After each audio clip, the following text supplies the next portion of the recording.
आज के जो हमारे गेस्ट हैं वो इंडिया के सबसे पॉपुलर स्टैंड अप कॉमेडियंस में से एक हैं। Please give an energetic and warm welcome to very funny, नाम भूल गया, रवि गुप्ता। रवि गुप्ता।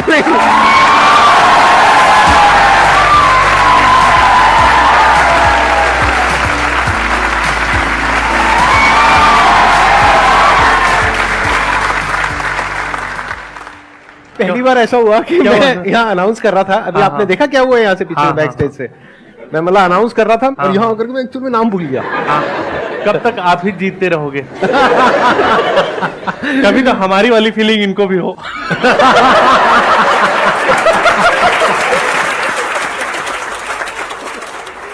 मैं सर को बहुत शुरू से देख रहा हूं, मतलब मेरा नॉस्टैल्जिया वाली फीलिंग आ रही मुझे, क्योंकि हर एक टाइम आता है जब जिंदगी में सबको संदीप महेश्वरी तो चाहिए ही होता है।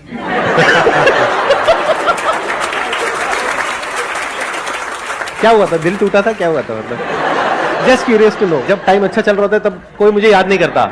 ये बात है, ये जब कुछ गड़बड़ होती है तभी एकदम याद आती है। डॉक्टर की तरह है ये, जो है ना, तभी जाता है। तो आप मल्टीपल लेवल पे काम आ गए ना। पहले तो एक टाइम पे इन्होंने बोला कि मेरे को वेट कम करना था, तो उन्होंने बोला कि 62 बार 62 बार चबाओ, नहीं 32 बार 32 बार, सॉरी। आपने 62 बार कर लिया था क्या?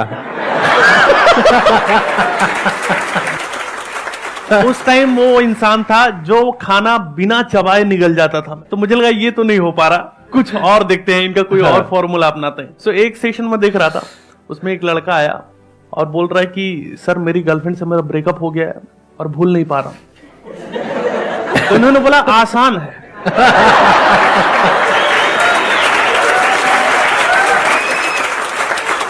उसने बोला नहीं आसान है।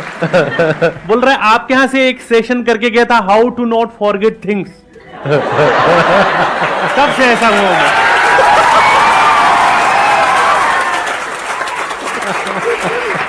कई बार मोटिवेशन रिवर्स में चला जाता है, पर लाइफ में बहुत सारी चीजें ऐसी है। जैसे एक बार कुछ ऐसा वो हो गया था कि मेरा यूट्यूब अच्छा खासा चैनल था और सारा काम उससे आ रहा था, फिर मेरी कुछ गलतियों की वजह से वो यूट्यूब चैनल चला गया और उन्होंने ये मेल्स डाल दिए कि भाई आपका चैनल हमेशा के लिए सस्पेंड हो गया है। तो मैं उस टाइम, मेरे पास जॉब नहीं थी मेरे पास, और इनकम का एक ही सोर्स था कि मैं यूट्यूब से जो है शोज मिलते थे मुझे उस पर वीडियो देख के।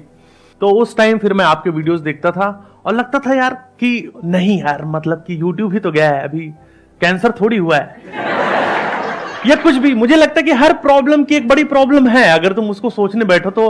और इनकी जो एनर्जी पूरा सर की एकदम ट्रांसफर कर देते थे, तो लगता था कि यार नहीं।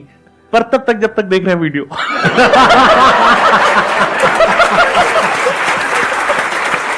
वीडियो देखते जाए तो यस कर देंगे, फिर बाहर जा रहे हैं पार्क में बैठेंगे, अरे यार। पर एक्चुअली ये बहुत एक दवाई जैसा काम करता है, सर का मोटिवेशन या सर की बातें ना, मतलब इतनी पॉजिटिव चीजें, इतनी पॉजिटिव एनर्जी, वो चीज तुम्हारे अंदर चली जाती है और एक्चुअली दिशा बदलने वाली चीजें होती हैं। ये बातें हैं, ये अब मैं बोलने के लिए नहीं कह रहा हूं। लाइफ में बहुत सारी चीजें ऐसी आती हैं जहां पर लगता है कि यार कुछ समझ नहीं आ रहा, पर कुछ एक या किताब या कुछ वीडियो देखने की जरूरत होती है उस टाइम, और वो चीजें पूरी बदल देती है। कौन है जिसके पास में कुछ मजेदार कुछ है पूछने के लिए, कुछ कंट्रोवर्शियल है? क्या मैंने देखा यूट्यूब पे आपकी कोई कंट्रोवर्सी नहीं है, कुछ एक आध होनी चाहिए? नहीं, चलो फिर कर ही देते हैं। नहीं, अच्छा लगा जितनी देर बात की।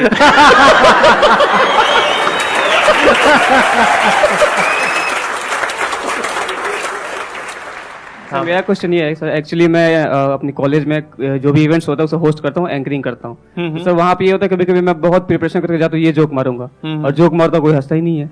और कभी कभी ऐसा होता है, और ये होता है कि कुछ जोक मारो किसी को समझ ही नहीं आया, तो उस सिचुएशन में फिर मैं ब्लैंक हो जाता हूँ, अब क्या करूं मैं? फिर उस सिचुएशन को आप कैसे हैंडल करते हो? कोई जोक मारे कोई हंसा ही नहीं। जब भी ये दिमाग में, तो संदीप सर का एक बहुत पुराना वीडियो है जिसमें इन्होंने खुद ही दिखाया था कि मेरी बेइज्जती देख लो।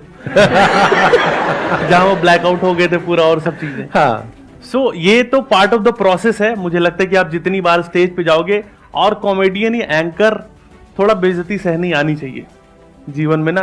हमको बेशर्म थोड़ा होना पड़ता है, क्योंकि कई बार शो में ऐसे लोग बैठे रहते हैं, जैसे नॉर्मली तो जो लोग ऑडियंस अपनी आती है वो एंजॉय करती है, बट कई बार शो में ऐसे भी लोग होते हैं जो जिंदगी भर नहीं हंसे। उनको हंसी भी आ रही है, हाँ। पर इतने सालों से मुंह बना के जो इज्जत कमाई है उन्होंने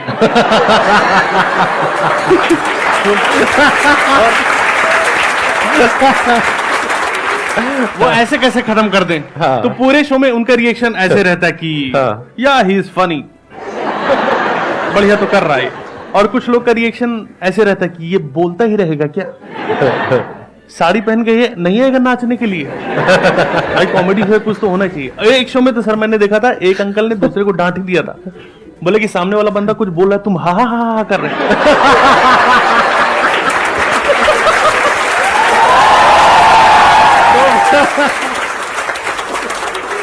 तो ये पार्ट ऑफ द गेम है, ये होता है, आपको इस प्रोसेस से गुजरना पड़ेगा। हर इंसान गुजरना पड़ता है, सर भी गुजरे हैं, अभी भी गुजरते हैं, कई अभी बार भी गुजरते हैं, बिल्कुल बिल्कुल। अभी भी हाँ। बहुत बार हो जाता है कि आपके मैं साथ- एक जोक मारता हूं, मतलब हो जाता है, बहुत बार होता है।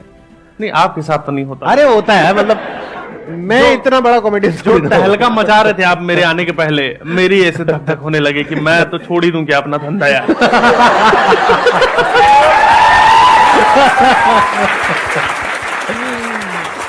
मतलब हल्के फुल्के तरीके से संभालो उसको, क्योंकि अगर आप नर्वस हो गए तो वो एक एनर्जी होती है ऑडियंस की, मतलब ऑडियंस समझ जाएगी, ऑडियंस पकड़ लेगी कि भाई यहाँ पे कुछ गड़बड़ हो गई है।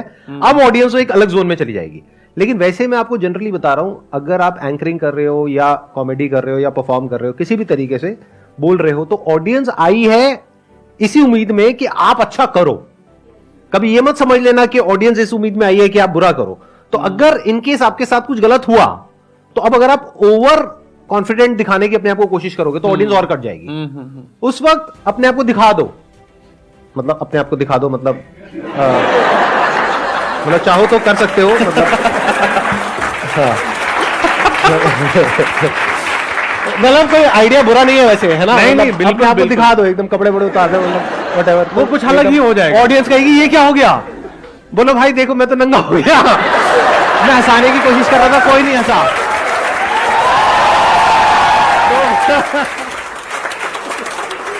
आप समझ लो कि आप बेइज्जती का लेवल पार कर गए ना। अभी हाँ। तक आप एम्बेरस हो रहे थे, अब ऑडियंस हो रही है, ओहो अभी और उतारेगा क्या? पर मैं कह रहा हूं कि इतना भी मत करो कि मजा आने लगे लोगों को।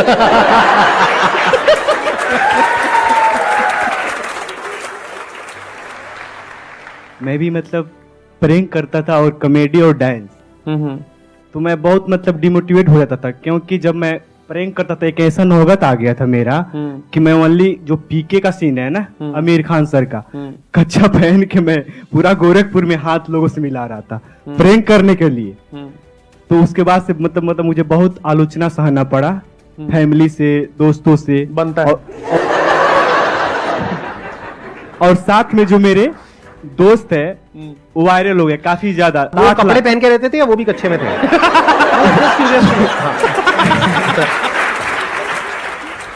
वो भी वैसा ही, जैसे ओनली कपड़ा पहन लिया और कच्चा। जब ऐसा नौबत आया तो घर पे चल छोड़े, अब बहुत हुआ तो मैं छोड़ दिया। 2 साल से मतलब दिल्ली यूनिवर्सिटी में मतलब मैं पढ़ता हूँ, मेरा लास्ट ईयर है फाइनल। तो जब पढ़ता हूँ तो बार बार जो दोस्त है सब स्टेटस लगाते हैं व्हाट्सएप पे, देखता हूँ तो मन करता है मैं भी फिर से कर लूं। वो अभी भी यही कर रहे हैं। अगर तुम्हें लगता है, देख के मत करो, तुम्हें किस तरीके से कर सकते हो। नंगे हो तो सड़क पे मत जाओ सबसे पहले, ठीक है? ये बंद करो। हमारे सबके साथ में प्रॉब्लम पता है क्या है? हम ये देखते हैं कि हमारा क्या करने का मन कर रहा है। मन तो आप सबका क्या क्या करता है वो आप भी बहुत अच्छे से जानते हो, मैं भी बहुत अच्छे से जानता हूं। सर आप फिर सोचवा रहे हो। सही कह रहा हूं ना? हाँ, मैं चाहता हूं कि ये सोचे। ठीक कह रहा हूं ना? मन तो कुछ भी करता है। आप ये देखो आप क्या करने में अच्छे हो, दोनों में जमीन आसमान का फर्क है। आप अभी पढ़ाई कर रहे हो, क्या आप पढ़ाई करने में अच्छे हो? क्या आपको लगता है कि वहां से निकल करके कुछ हो पाएगा? अगर आपको ये कॉन्फिडेंस है तो पढ़ लो। 2 साल आप पढ़ चुके हो ऑलरेडी, 1-2 साल में आपकी जो भी पढ़ाई है वो आई होप कि खत्म हो जाएगी। उसके बाद में कहीं सेफ और सिक्योर कुछ हो जाएगा, यानी जो पेरेंट्स चाहते हैं वो हो जाएगा। अगर उसके साथ साथ में आप वो करना चाहो तो आपको कौन रोक रहा है? अभी कोई ये तो है नहीं कि आप 70 साल के हो गए, 80 साल के हो गए कि अब आगे क्या करोगे। अभी तो पूरी लाइफ आगे पड़ी है ना। आपको आंसर मिल गया आपके क्वेश्चन का? हाँ। एक मिनट, क्या रह गया? अब बताओ। यही ना कि मेरे को सबसे पहले पढ़ाई पे फोकस करना है। तब करना है जब आप पढ़ाई में अच्छे हो। अच्छे हो तो पढ़ाई में आप कैसे हो? अच्छे हो? ठीक ठाक नंबर आ रहे हैं? हाँ, ठीक ठाक है। ठीक ठाक है या सही में ठीक ठाक है या अच्छे हैं? ये ठीक ठाक का सिंबल पहली बार। बस तू भाई मैं मस्त। सर पूछते हैं लोग तो मतलब क्वेश्चन दे ही देता हूँ। हाँ, क्या क्वेश्चन सर लोग पूछते हैं, प्रोफेसर जो भी लेक्चरर हैं, हाँ। तो दे ही देता हूँ मतलब। तो क्या दे देते हो? अश्लील लोगों, चुप हो जाओ। मतलब आंसर दे देते हो? हाँ जी। अच्छा, ठीक है। और बाकी मार्क्स कैसे आते हैं साल के एंड में? ठीक ठाक आ जाते हैं? हाँ, ठीक ठाक आ जाते हैं। मतलब टॉप करते हो या कैसे? टॉप तो नहीं करता हूँ, लेकिन एवरेज नहीं, पास से भी ज्यादा ही। ठीक है, तो आई होप आपको आंसर मिल गया आपके क्वेश्चन का। हाँ, बस ये कि मैं तो पढ़ाई पे ही ध्यान दूंगा और कुछ नहीं। Let's give big round of applause for him. Sir first of all आज तो मैं बहुत खुश हूँ आप दोनों से मिलके एक साथ। सर तो मेरा आपसे क्वेश्चन है कि जैसे कि आप पब्लिक के साथ तो कॉमेडी करते ही हो, घर पे भी कॉमेडी की आपने कभी? और अगर की है तो उसका रिएक्शन कैसा रहा है, अच्छा या बुरा? तुम चाहे लाइफ में जितने भी बड़े हो जाओ, चाहे तुम दुनिया लूट लो, मेरी बहन मुझसे बोलती कि तुम्हारे लिए टिकट लेके आते हैं लोग।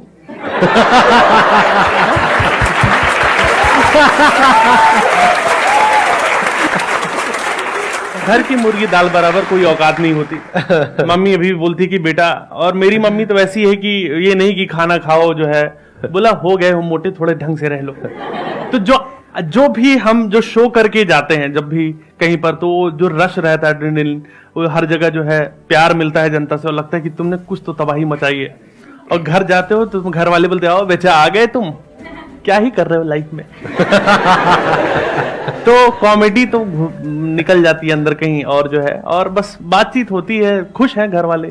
सर हमारे लिए भी कोई कि हम घर पे कॉमेडी कर सके, कोई ऐसा आइडिया? आप घर पे कॉमेडी कैसे कर सको?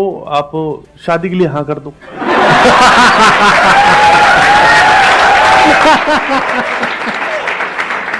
भाई घर वाले परेशान तो होंगे ही ना आपके कि शादी कर लो ऐसे हाँ कर दो, वो चौंक जाएंगे कि अरे सही में हमारी लड़की, मैं नहीं कर रही शादी। तो मेरा क्वेश्चन ये था कि जैसे कि आपने बताया कि आप एक हफ्ते तक डिप्रेस थे, तो आपने संदीप सर की वीडियो देखी तो आप मोटिवेट हो गए, तो फिर आपने पहले गिव अप कर दिया था कि भाई मेरे से यूट्यूब मेरा वो हैक हो गया या कुछ भी प्रॉब्लम आ गया, तो फिर आपने कैसे स्टार्ट किया, फिर आपकी स्ट्रेंथ क्या थी, मतलब ये पूछना चाहूंगी। और घर में आपकी इज्जत क्या है, ये पूछना चाहूंगी।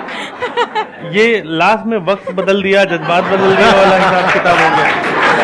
सबसे पहली बात तो जब मैं बहुत परेशान हो गया था लाइफ में, तो मैं मोमोज खाने निकल गया था। क्योंकि इंस्टेंट तरीका तो वही था कि अभी इस टाइम मेरे को वही खुशी दे सकता है। फिर उसके बाद थोड़ा लगा यार कि ना, मतलब कि फिर जब ऐसी लाइफ में आ जाए ना कि तुमको लग रहा है तुम्हारी लाइफ में अच्छा नहीं हो रहा, तो तुम ऐसे दोस्त बनाओ जो तुमसे ज्यादा गिरे हुए हो नीचे। ऐसे लोग बनाओ जो ना, मतलब जिनकी हालत बहुत खराब है। मैं वो चीजें सोचने लग गया था कि यार क्या खराब है, और मुझे कुत्ता तो नहीं काटा ना रास्ते में चलते हुए, वर्स्ट और सोचने लग गया था मैं। लेकिन वो थोड़ी देर के लिए होता है, धीरे धीरे करके आप वो हील करने में टाइम लगता है, क्योंकि वो चीज बहुत अंदर तक आपके अंदर है और वो बार बार रहती है ना, तो वो प्रोसेस है, वो आपको समझते रहोगे और धीरे धीरे आपको समझ में आएगा कि अगर आप उस तरफ ही जाओगे तो आपको लगेगा कि नहीं भाई, लाइफ और भी है और तुमको उससे निकलना है, तुमको आगे जीना है और तुमको करना है कुछ। इज्जत की बात ऐसी है दोस्त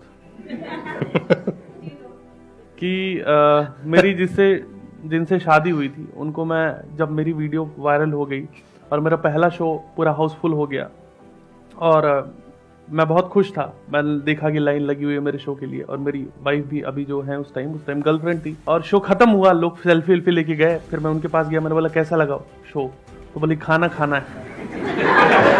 तो यही इज्जत है मेरी। Priority setting. सर पहले तो मैं आपका बहुत बड़ा फैन हूँ, और सर मेरा यूट्यूब पे चैनल है ईशू प्रैंक नाम से, उस पर 1,16,000 सब्सक्राइबर हैं। तो सर जैसे मैं कहीं जाता हूँ तो लोगों को वैसे तो पता नहीं रहता मेरे बारे में, वो कई बार पहचान लेते हैं मेरे को, तो कोई और बताता है कि ये यूट्यूबर है, तो मेरे से पूछते हैं कि भाई तू तो बहुत पैसे वाला होगा, तेरे पे तो ये होगा वो होगा। तो सर आपके साथ भी ऐसे होता था और आप जवाब क्या देते थे? मैं तो हूं पैसे वाला ना।